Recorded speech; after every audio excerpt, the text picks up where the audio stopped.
Hello क्युटिज आशा बहिनीको बिहामा हामी जाँदाखेरि बिहाको ठाउँमा चाहिँ शिशुवामा म र बुनु बहिनी नेपाली गाना लगाएको थियो अनि नाचेको थियो कि अनि हिल्स लगाएको थियो। हिल्समा त मुस्किल भएको थियो नाच्नलाई, तर पनि अब डान्स लभर्सलाई हिल पनि केही पनि परेको छैन। हिल्स लगाएर पनि म त नाचेको थियो अनि सबै गर्मी लागेर पसिना भएर खुब आएको थियो, तर पनि खुब नाचेको थियो।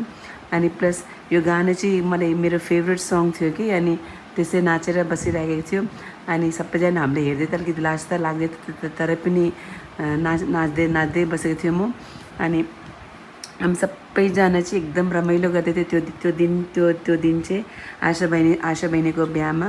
अनि सबैजना खुब नाचेर इन्जोय गरेको थियो त्यो दिन चाहिँ आशा बहिनीको बिहामा शिशुवामा। हामी सबैजना एकदम रमाइलो लागेको थियो। बाई।